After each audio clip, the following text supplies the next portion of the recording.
Good morning 10th Hindi medium के student. आज हम सामाजिक विज्ञान में भूगोल में पार्ट 2 वन एवं वन्य जीवन यानी जीव संसाधन के आगे का भाग पढ़ेंगे। इसके पहले हम पढ़ चुके हैं कि भारत में वनस्पति जात और प्राणी जात क्या है। इसके बाद हमने लुप्त होने वाले वनों के बारे में पढ़ा था, उनकी कई जातियों के बारे में पढ़ा था। फिर हमने पढ़ा था एशियाई चीता कहाँ चला गया, क्यों लुप्त हो गया। फिर हमने पढ़ा था कि उपनिवेशी वन नीति के दोषी क्यों माना गया है, किस प्रकार से वनों का क्या हो रहा है, पतन हो जा रहा है। फिर हिमालय में हमने देखा था कि किस प्रकार से भारत में जैव विविधता पाई जाती है और इसके कम करने कारकों के आवास का विनाश होता है, जंगली जानवरों को मारना, आखेटन, पर्यावरण प्रदूषण और दावानल आदि इसमें शामिल है। इसके बाद हमने पढ़ा था कि किस प्रकार से बड़ी विकास परियोजना ने वनों को बहुत नुकसान पहुंचाया है। और यहाँ पर एक चित्र दिया है जिसमें बताया गया है कि शांत घाटी के मुखली नर्सरी में आदिवासी युवतियाँ बांस की पौधे लगा रही हैं। दूसरे चित्र में क्या दिया है, छोटे छोटे जंगली उत्पादों को बेचती आदिवासी महिलाएं। और फिर उसके बाद जो तीसरा चित्र दिया है उसमें दिया है सूखी पत्तियों को एकत्रित करती हुई आदिवासी महिलाएं। अब हम आज पढ़ेंगे कि क्या आप जानते हैं कि भारत के आधे से अधिक प्राकृतिक वन लगभग खत्म हो चुके हैं, जलमग्न हो चुके हैं 1/3 और 70% धरातलीय जल क्षेत्र प्रदूषित है, जबकि 40% मैंग्रोव क्षेत्र लुप्त हो चुके हैं। इसके बारे में मैंने पिछली वीडियो में आपको बताया था।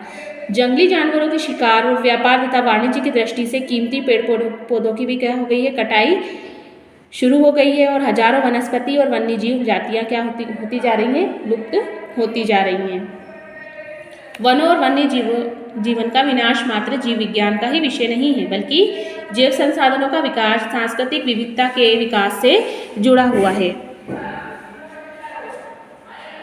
जैव विनाश के कारण कई मूल जातियां, वनों पर आधारित समुदाय निर्धन होते जा रहे हैं, गरीब होते जा रहे हैं, आर्थिक रूप से हाशिए पर पहुंच गए हैं। यह समुदाय खाने पीने, औषधि, संस्कृति, अध्यात्म इत्यादि के लिए वनों और वन्य जीवों पर निर्भर है। गरीब वर्ग में महिलाएं पुरुषों की तुलना में अधिक प्रभावित है। कई समाजों में खाना, चारा, जल और अन्य आवश्यकता की वस्तुओं को इकट्ठा करने की मुख्य जिम्मेदारी महिलाओं की होती है।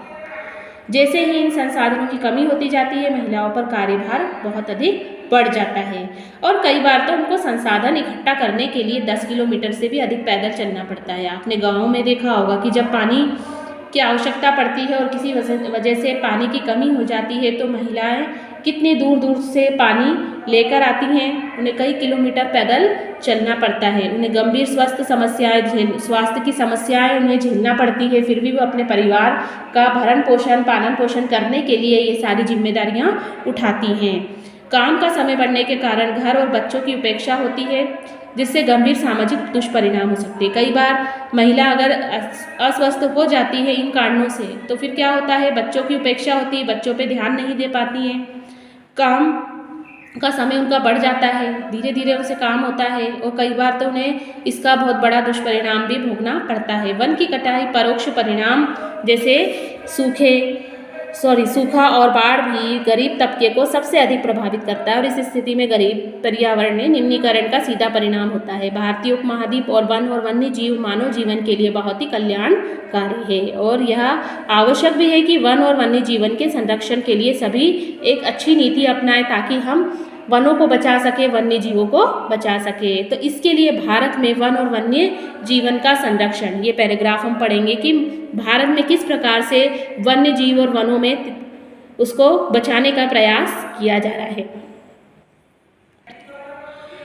वन्य जीवन और वनों में तेज गति से हो रहे ह्रास के कारण, कमी के कारण इसका संरक्षण बहुत आवश्यक हो गया है, परंतु हमें वनों और वन्य जीवन का संरक्षण करना आवश्यक है।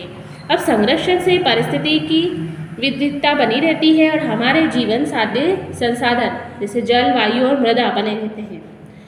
यह विभिन्न जातियों में बेहतर जनन और विकास के लिए वनस्पतियों और पशुओं की जीन्स विविधताओं को भी संरक्षित करती है। उदाहरण के तौर पर देखा जाए तो हम कृषि में भी पारंपरिक फसलों पर निर्भर है।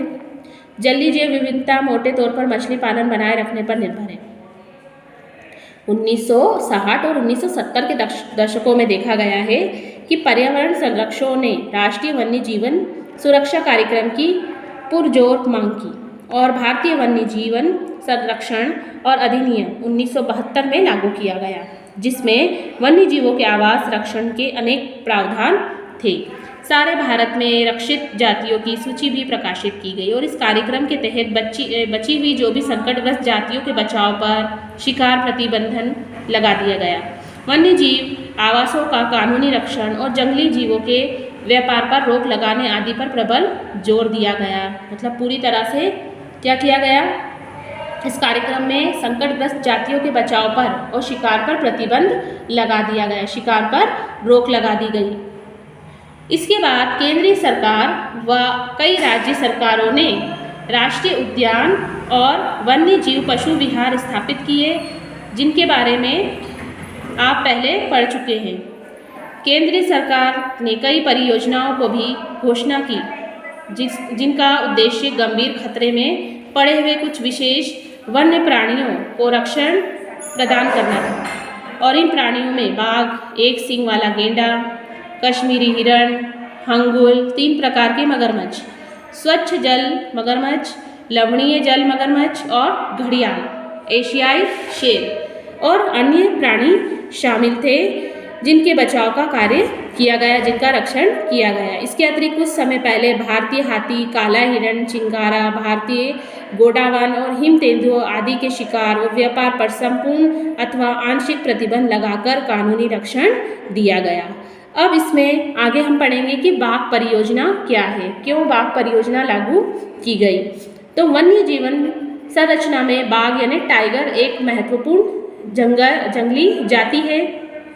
1973 में अधिकारियों ने पाया कि देश में 20वीं शताब्दी के आरंभ में, जैसी 20वीं शताब्दी शुरू हुई, उसके शुरुआत में ही बाघों की संख्या अनुमानित संख्या यानी 55,000 से घटकर मात्र कितनी रह गई थी, 1,827। बाघों को मारकर उनको व्यापार के लिए चोरी करना, आवासीय स्थलों का सिकुड़ना, भोजन के लिए आवश्यक जंगली उपजातियों की संख्या कम होना, जनसंख्या में वृद्धि बाघों की घटती संख्या के मुख्य कारण हैं। बाघों की खाल का व्यापार और उनकी हड्डियों का एशियाई देशों में परंपरागत औषधियों में प्रयोग के कारण यह जाति पूरी तरह से क्या हो गई है, विलुप्त हो गई है।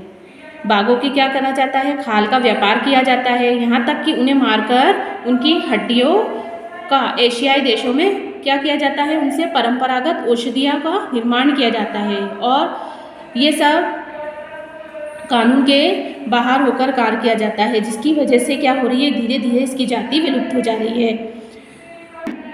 चूँकि भारत और नेपाल दुनिया की 2/3 बाघों को आवास उपलब्ध करवाते हैं, अतः देश ही शिकार, चोरी और गैरकानूनी व्यापार करने में मुख्य निशाने पर है। प्रोजेक्ट टाइगर विश्व के बेहतरीन वन्य जीव परियोजनाओं में से एक है और इनकी शुरुआत 1973 में हुई। बाघ संरक्षण मात्र एक संकटग्रस्त जाति को बचाने का प्रयास नहीं है, बल्कि इनका उद्देश्य क्या है कि जो बहुत बड़े आकार के जीव जाति को बचाना।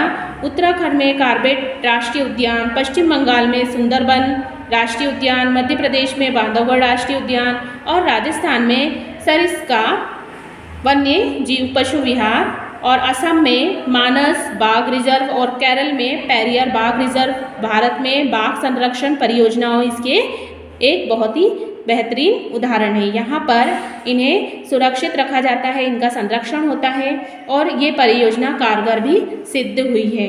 आजकल संरक्षण परियोजना जैव विविधताओं पर केंद्रित है, न कि उनके विभिन्न घटकों पर। संरक्षण के विभिन्न तरीकों को गहनता से खोज भी की जा रही है।